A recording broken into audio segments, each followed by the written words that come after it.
Oh, nandito po kami sa bukid. Paskong Pasko, nasa bukid kami. Merry Christmas to all! Oh, nandun yung mga kasama namin, mga idol. Nagbabantay po kami ng punla. Madami po kasing daga. Gagaya nun, Chonte, video ka. Oh, yun po, hinahabol niya yung daga. Kapag di kasi ito binantayan, walang titira. Dua! Alay, gipang urko! Oh, ito yun! Ay, ito'y! Doon po ang daga, oh. Yun. Yung ginagawa namin dyan, inaano namin, pinapalo namin para mamatay kasi yan ang problema sa amin dito. Daya, bago! Oh. O, tatlo po kaming nagano ng daga. Walang ititira kasi sa punla namin kapag di namin to binantayan, kaya sakripisyo lang po ang mag sasaka, mas lalo dito sa amin. Wah!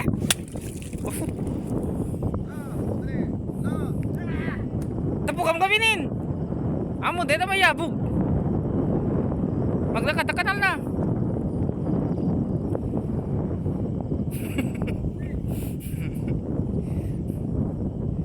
Oh, yun po, daga po yun.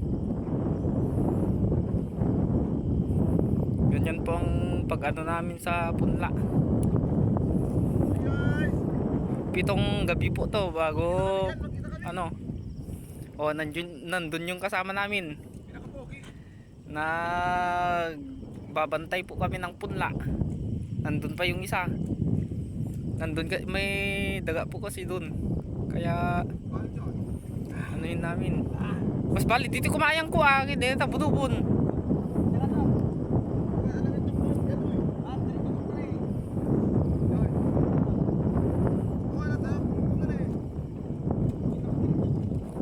Pangturi man lang hindi tansyon ta papaggangin. Okay. Pre, panog. Pareho.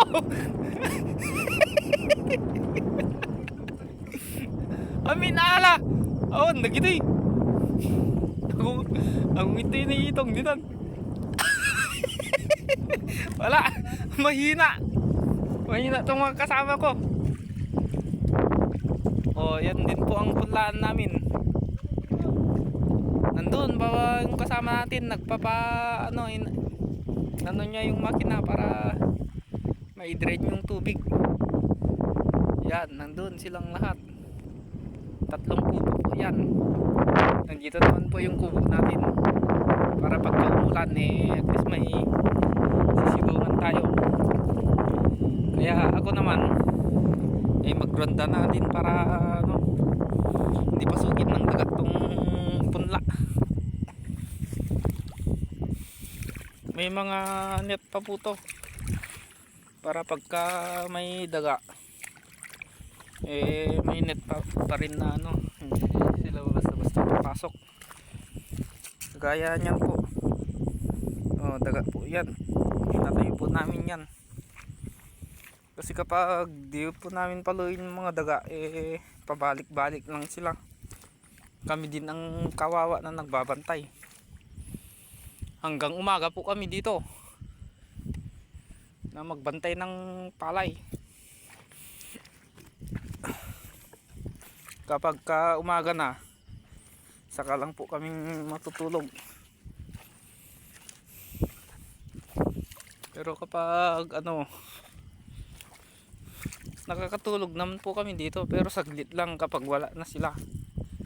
Mas lalo na pag meron na yung buwan, kakatulog pa rin po kami. Pero pag ganito na magpahinga ka lang konti, meron na naman mamaya. Kaya ang ginagawa namin sa mga daga, hinahabol namin, pinapalo para pagka namatay yung daga hindi na sila babalik. Ganito po ang pag namin ng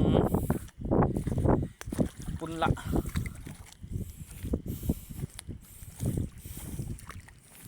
Sa dami ng daga po kasi dito hindi natin maiiwasan na bantayan, lalo na mahal ang binhi ng palay. Yan po ang natin daga kanina. Pinalo ko po yan kanina, hinabol ko. Nandun na naman yung daga.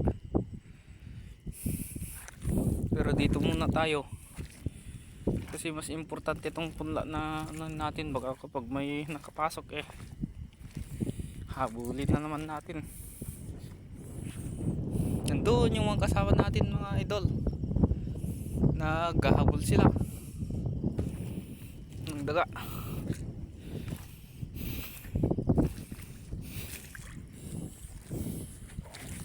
Sakripisyo lang din po to, itong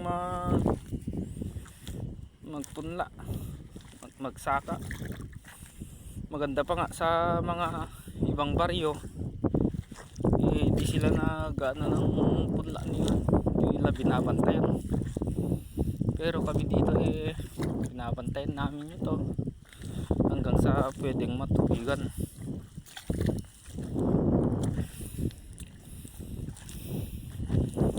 Ito naman ang daga. Lon, natigyan na Lon!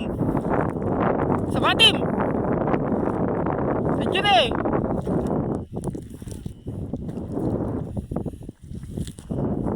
may daga. Oh, gangga naman kadano nila may daga na naman po dun. Dito, igid! Dito na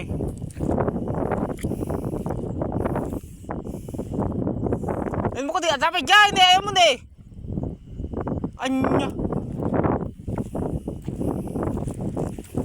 Ginawa po sila. Kakapagod ang maghabol, pero wala tayong magagawa. Kailangan para lang hindi sira natin.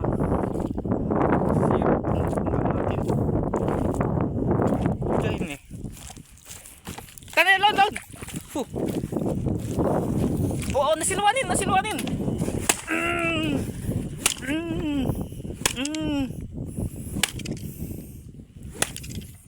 Oh.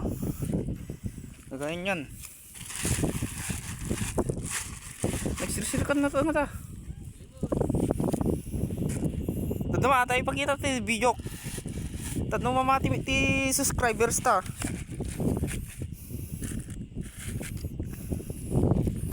Meron po dito pumasok dito sa subot yung daga. Oh, nandun po.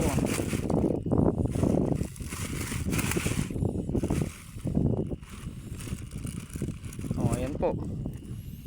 Ganyan ang pag namin ng daga dito sa pag namin ng punla. Pagka may nakita po kaming daga, agad na hinahabol namin, pinapatay. Kasi pag hindi mo yan papatayin, pabalik-balik lang po. Kami din ang kawawang na magsasaka kapag hindi namin yan papatayin. Yan mga itong punla to hybrid long pin, mahal yan kasi kaya namin binabantayan.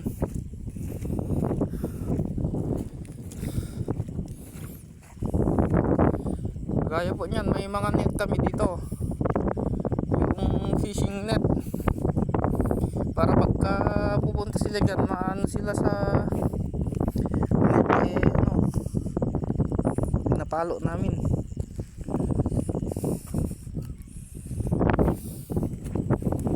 Doon yung mga kasama natin mga idol, naghahabol sila. Pagod po ako.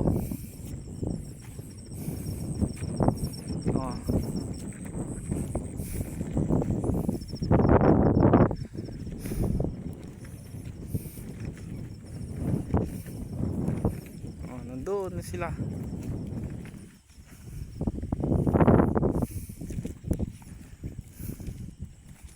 Hanggang dito na lang po tayo.